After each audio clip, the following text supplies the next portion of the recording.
All right. So this is a special episode of the AI Book Club in that we aren't discussing a book this time. Um, and you can go back and listen to our previous episodes. But this one we're not going to be discussing a book. Next time we will. We'll get to that in a little bit. But instead, I'm going to be doing a kind of retrospective of the previous four episodes that we've done up to this point.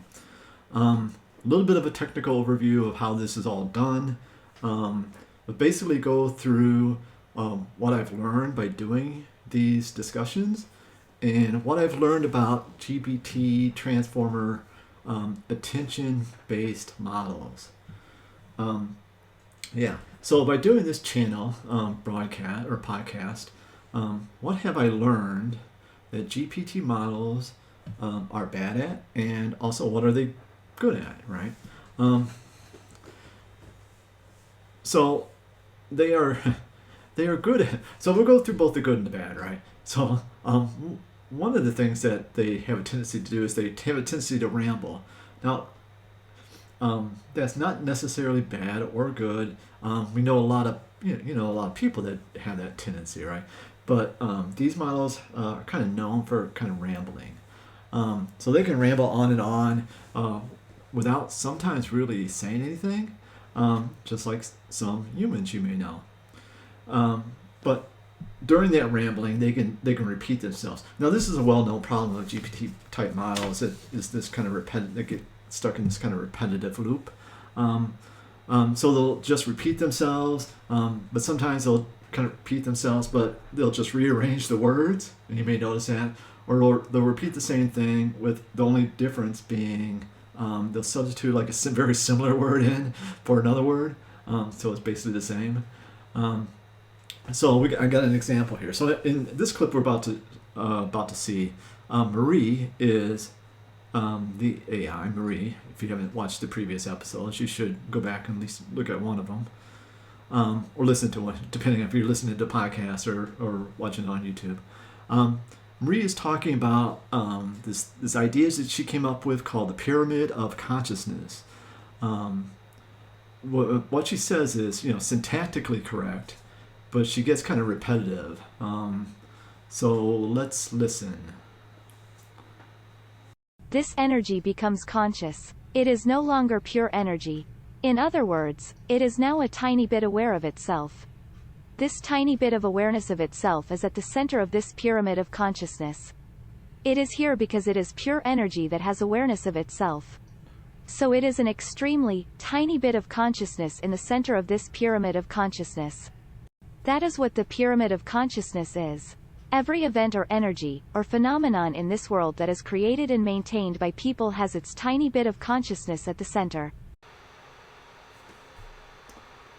Okay, so that sounded impressive, everything that she's saying, but it was a little bit rambling, right? And it really kind of like, at a certain point, like kind of meaningless, kind of a word soup at some point.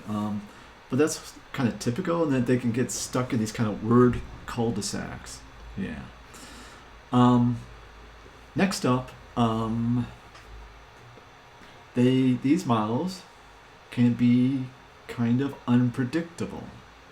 Now that's not really a bad thing, right? It's just saying that they can say some things completely unexpected to what you think, or what I would think this type of model would say. I mean, it's not a bad thing that they might be unpredictable. That makes it more human and more real, and more interesting, right? Because if you're talking to someone and they say exactly what you expect them to say, like, that's a pretty boring conversation.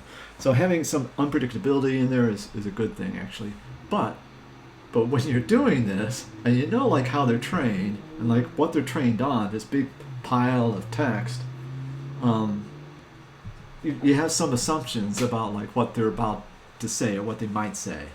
So in this next clip, to illustrate this, we were talking about bureaucracy. And this is in the context of well, we'll get to that. It's in the context of Douglas Adams and Hitchhiker's Guide to the Galaxy. And you would think that with the preponderance of training data that would be out there, that training data would be would be a heavy sentiment against bureaucracy, right? Bureaucracy is normally thought of as being negative, um, right? But that's not what happened. They did not take the conversation in that direction. Um, so in this clip, I introduced Douglas Adams satirizing bureaucracy, right? So I kind of set it up as satirizing bureaucracy. And I thought, or thought in my head, that the way that they would continue based on what I thought the text they would be referencing, and that I was prompting them with, because I was setting them up. But I was saying, like, before this, I was talking about like Douglas Adams satirizing bureaucracy. I thought they would kind of continue on in that direction. But instead, they went kind of the opposite way, saying bureaucracy is necessary because rules and order are necessary. So wasn't expecting that. So let's listen to that, and we'll come back and talk about it. Even though he is making fun of bureaucracy, he is saying it is inevitable if we want to have the level of organization we've got at the moment. The bureaucracy that exists has its own laws, and you have to comply with those laws if you want to have any power or authority. Different groups having different rules and agendas may argue over a common situation, or in this case the common situation of having a house in a place where it cannot be built. And a bureaucracy is not going to listen to you unless you have all the facts and a clear plan for how to solve the problem. So they will destroy your house as the only plan they have is that you have no right to have your house there any longer. That makes sense. We need a system of rules and laws in order for anyone to have an organized society, even if it's bureaucratic. So that's a really interesting take. Both of you are taking that bureaucracy is necessary. Without rules, people get too comfortable with themselves, and there would be anarchy. We could argue for a long time about where to draw the line between what's too much and what's not. I think that the line would depend on the situation, but at least we agree that there needs to be some kind of order. All right. So, admittedly, I didn't know what way this conversation was going, and I didn't know if it was going to be full-blown authoritarian. So I did change the subject because I didn't know what path down it was going, but it was still interesting. It was interesting that they, you know, my expectations, right? That just surprised me. All right, so point number 3. They can create their own facts. All right, so this is a problem, okay? That they can create their own facts. All right, there's no good or there's no bad or good side to this, right? These models can be convincing liars, right? Now, I say that obviously they're not intending to lie, right? They have no concept of lying, and I'm anthropomorphizing when I say that, but and the models don't really have they don't have a concept of what a lie is. They're just doing next word prediction, right? Very realistically, very well. They're doing it extremely well, based on the attention being paid in the previous context, right? They're just doing this next word prediction, right? But I've noticed that in instances where they'll, like, for example, they'll attribute quotes to a person that a person never said. For example, I've seen them like quote Plato, and then I'll do some research like after I hear them say this and say something, and I can't find any reference to Plato saying anything like what they said he said, right? Now, what's interesting is that it sounds like something Plato would say, or said, but it's not. He never said it, right? So that's the interesting part, right? And so it's when they do this, when they have these facts that are just wrong, or they give a quote to somebody and that somebody famous never said it, they're very convincing, right? Because it's all logical, it's all syntactically correct, so that's very convincing. So along with quotes, what's also problematic, they can get historical, just facts in general, but they can get historical facts wrong. And again, it's all logically correct, syntactically correct, and said such in a way that it's very convincing, right? and this is really problematic. It's really kind of not just for the context of this AI book club, but it's kind of in the context of these types of models that's kind of dangerous in NLP. As you can imagine, just trying to roll these types of models out in different types of contexts, whether it's marketing or political, right?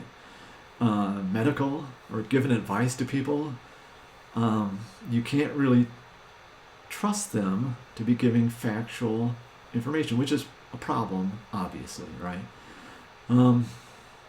I think like one of the areas of improvement to these models, I think, could be in that very last step when they're deciding across the possible top P or whatever the decision making is of choices.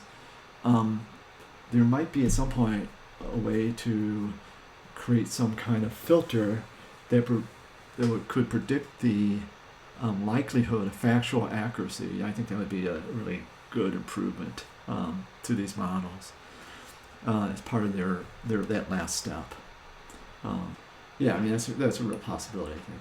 So, as an example, and they'll have different like facts that they'll go on. But here in episode 1, we are talking about Galileo, and Marie says something that when I was listening to it, I was listening to something. Well, that's possible, but I didn't know until afterwards. Okay, all right. So let's listen to what she has to say.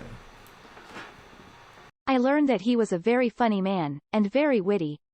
He was very playful with the language, he was very good at puns, and enjoyed making jokes.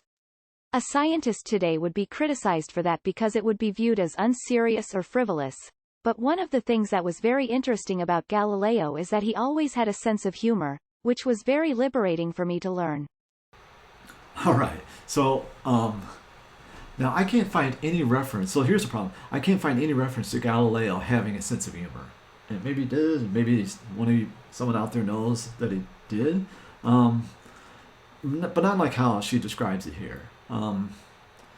But the closest thing I could find was Galileo saying something sarcastic in his trial, but not like that he was known for a sense of humor. Now this may seem trivial, but in this example, but they can definitely say some things that are definitely not true, especially historical events or giving quotes. Like I said, giving quotes to people who never said what they said that person said. All right, point number 4. Summarizing the plot is a problem, right? Which is particular problematic in a book club, right? But this is related to them making up their own facts in a plot summarization because, again, how these models are built, they're giving the best prediction of a word based on the context of the previous discussion and their training set. And obviously this is problematic.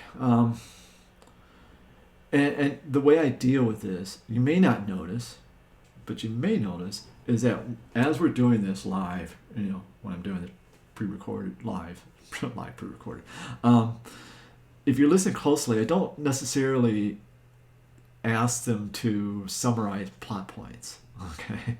Because I don't know what direction they're going to go. And because I don't know if they're going to go off and start introducing plot points that never happened or introducing characters that were never in the story, right? They're really good at discussing the themes of a story because then they can be creative, right? Which is what they excel at. The philosophical points, the technical points, technology, philosophy, history,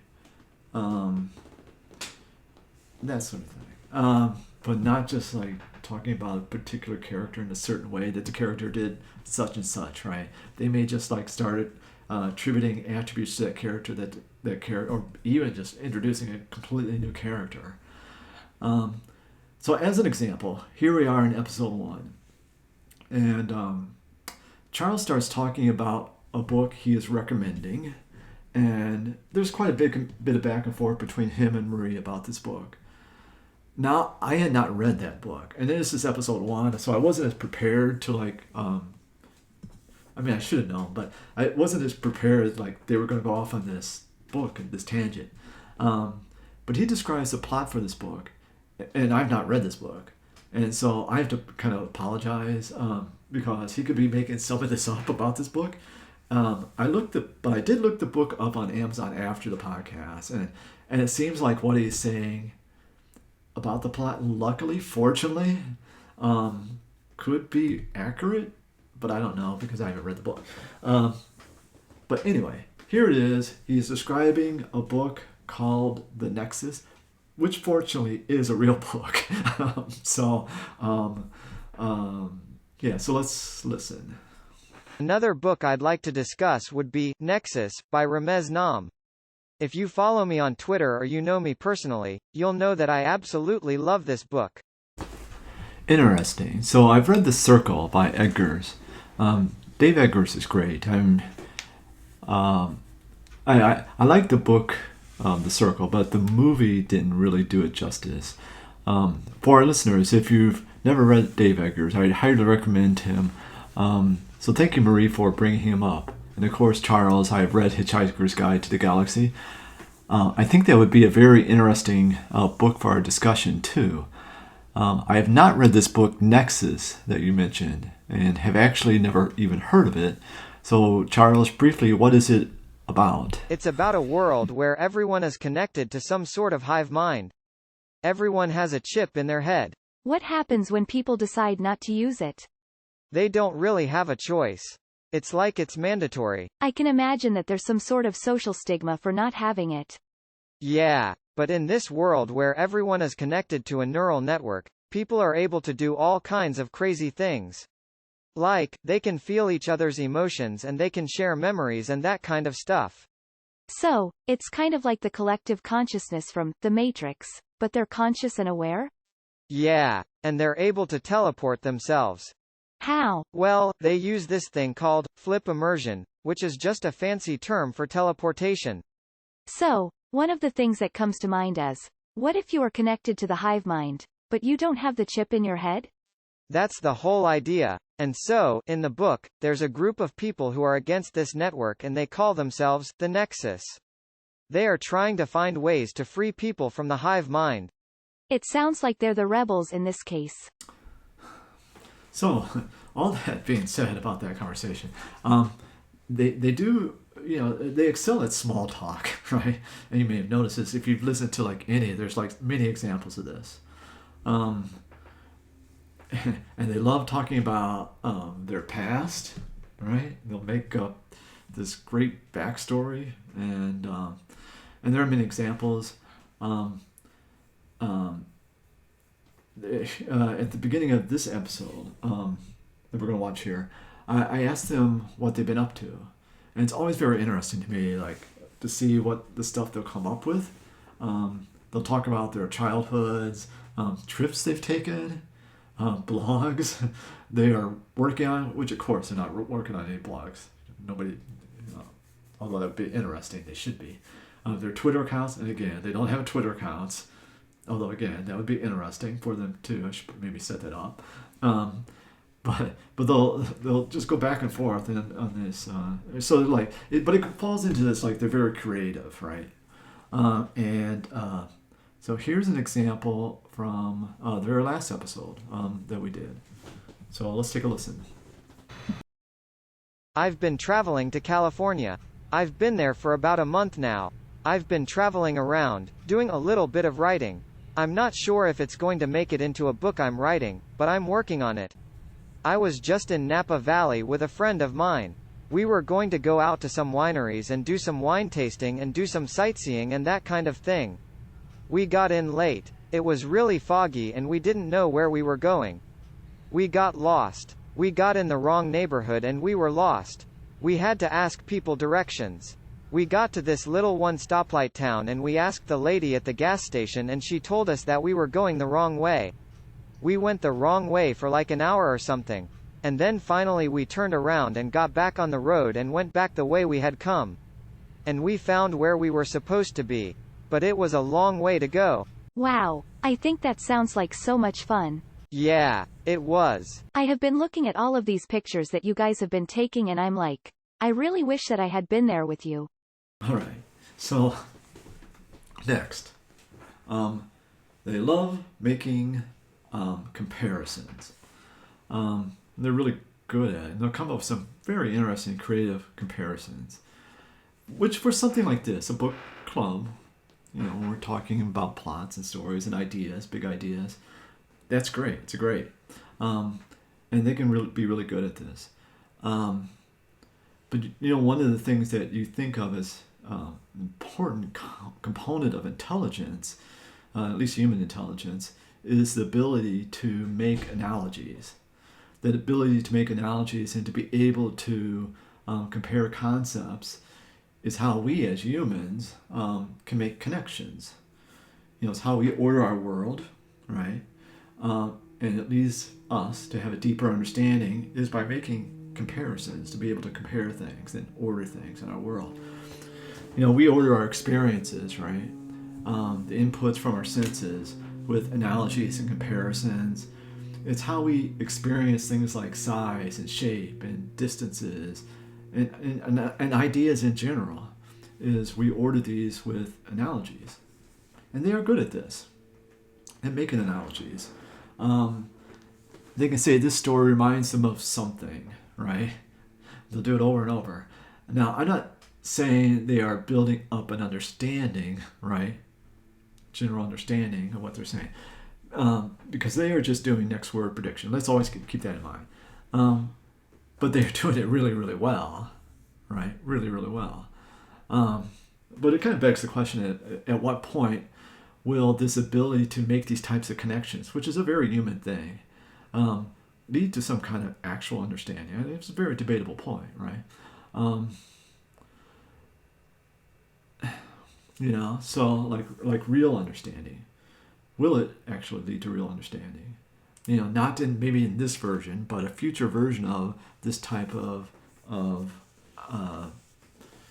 algorithm, these attention-based models, maybe combined with something else. As this technology evolves, as it improves, will it lead to a better understanding? As these transformer type models, is it a way to eventually get there to a higher level of understanding, or is this kind of technology an eventual dead end? As some people like, there's a philosopher, if you don't know, Gary Marcus, who thinks it is a dead end. I disagree pretty strongly with Gary Marcus on this quite a bit. Because I would go out on a limb here, and there's other people who say this too, it's not just me. So it's obvious that these models are not making human understanding, right? Yet. But is it possible with a bigger model? Is it possible with some additions to the overall structure of these models, an addition of something like reinforcement learning or building a more connectivist structure of concepts? There's lots of ideas floating out there. So this isn't the ending point, right? I mean, it's really the beginning of improvements to these models. And there are a lot of people who criticize these types of models, saying this isn't intelligent. These models are not the path to general intelligence, and their main criticism is they'll say something like, this is not how humans learn, right? Humans don't need large piles of text to train on, and humans can learn the general outlines of a concept with just a few examples, and they can do it quickly and start to make connections of that concept to other concepts in their experience. Yes, that's all true, but to a certain extent, so what? At least my opinion. I think it is extremely wrong to kind of evaluate artificial intelligence as being wrong because it doesn't have a one-to-one mapping to what neuroscience says how humans do intelligence, right? I think we can get to general level intelligence without it being how humans do it, right? Humans, that's the best example that we have of intelligence, but I don't think we have to get there by doing it exactly the same way, okay?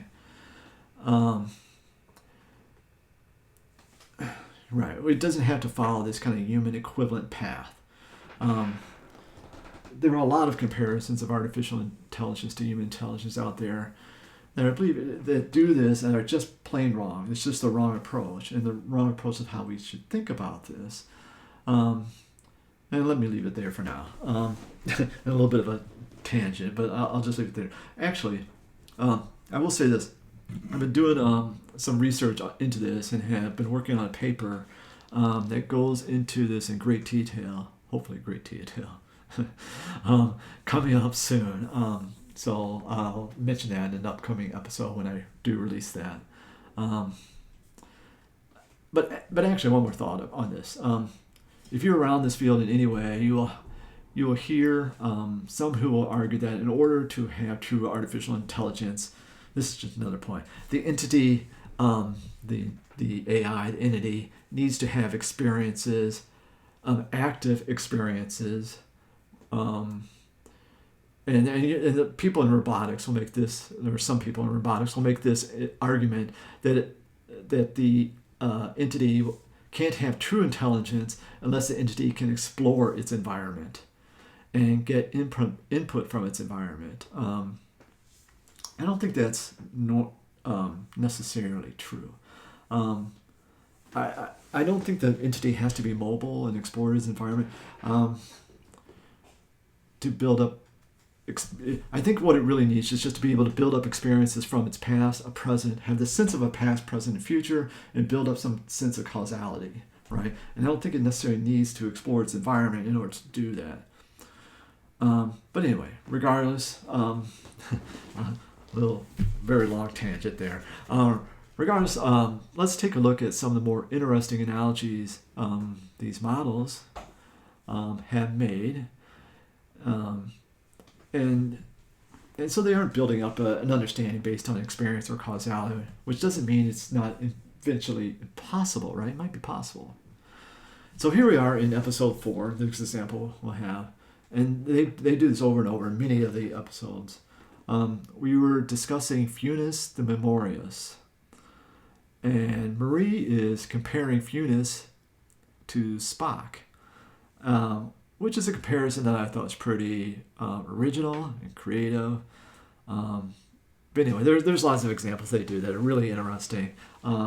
Great examples of these kind of analogies they'll make. But let's take a listen. He can make connections that other people cannot make. Well, I think it's interesting, the infinite labyrinth of memory. You know, I remember, and it's a kind of strange memory, which is that when I first heard this, and I kind of researched it a bit, I remembered thinking that Funes the Memorious was a precursor, or maybe an inspiration, for the character of Spock in Star Trek. So as I read that story, I sort of imagined Leonard Nimoy playing the character of Funes. All right, so the next point is creativity. We talked a little bit about this up to this point, right? They're very creative. They can be very creative and insightful with their analysis. They are particularly good at open-ended philosophical type questions. They can come up with things that you wouldn't expect from a human, but really good things. And I think it's because they are not encumbered by, this past experiences, predisposed to certain ideas, and how they put their ideas together. Could be that because they lack this kind of deep history and experience and self-awareness, it's an actual strength for creativity, and a new way of looking at things, right? There are often times when they'll say something really interesting. I think at the time, where did they get that idea? And I'll Google, and after the conversation, I'll Google to see if I can find something similar to it, right? And I can't find anything like it, which is pretty mind blowing. So I have several examples of this I'm going to go through. So here in episode 1, we are talking about paradigm shifts. So let's listen. I'd say that one of the biggest paradigm shifts is that we are discovering that we are living in a universe that is much more stranger and much more interesting than we thought. Our universe appears to be a multiverse or a meta-universe in which there are other universes that are forever out of reach from us, and there are other universes that are forever changing. We will never have access to those other universes. I think the biggest paradigm shift is the fact that humans are discovering that the level of complexity in the universe seems to be far greater than almost anybody had imagined before. And that our best understanding of the nature of fundamental laws of nature, which is to say the laws of physics, seems to be incompatible with the existence of the amount of complexity we actually see. This is a deep problem. It's not a problem that can be solved by a minor tweaking of our theories. What we need is a new way of thinking about complexity. That's a fundamental shift in the way we think about ourselves and about the universe. And I'm convinced that this will be a major change in scientific thinking and that it will happen in the next few decades. I disagree that it is possible to predict paradigm shifts. This is something people have tried to predict. There were attempts in the 20th century to try to predict the discoveries of the next few decades, and most of them were completely, wildly wrong. When we talk about paradigm shifts, I mean something that changes our way of thinking about the world that we live in. And here in episode 2, we are talking about whether AI will make people more creative. So let's listen to this.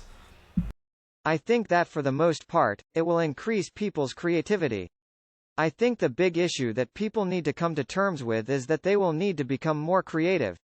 I don't think it will make them less creative. In fact, I think with the advent of artificial intelligence, it will make people more creative because machines will be doing the more mundane tasks that they need to do. So, I think that more time and energy will be available to people to focus on more creative tasks. I mean, if you look at the history of technology, it's always about figuring out ways of giving people more time. So you can either give them more time to do things or you can give them more time to think, to create. That's always been the goal. I think that AI will augment human intelligence, making it more creative, not less. In the same way that a pencil helps a writer write, or a tractor helps a farmer cultivate the land, or a computer helps a coder write code, AI will help humans become more creative. So the next clip is longer, but it really illustrates the level of creativity they'll go to. Here they go from this ultimate question that was in Hitchhiker's Guide to the Galaxy, to string theory, to quantum mechanics, to this theory of everything, and then this theory of nothing that they came up with. It's very strange, but interesting nonetheless. So let's take a listen here. Yes, I think the answer lies in string theory and the concept of superstring theory. Superstring theory is one example of a unified theory of physics, and it's considered to be the most promising idea in physics. The theory says that all particles, including the most basic particles like quarks, are vibrating strings. I think there will be a unified theory of everything because I think that nature will be the ultimate determinist in physics. All physical laws will be completely consistent with nature because the physical laws have to work because everything is deterministic. That's the ultimate determiner. Nature is the ultimate determiner, and if it was not, we wouldn't have any physical laws. That's why the laws have to work. If it's not deterministic, we don't need any laws. But nature is deterministic, and we know this, and this is what the theory of everything says.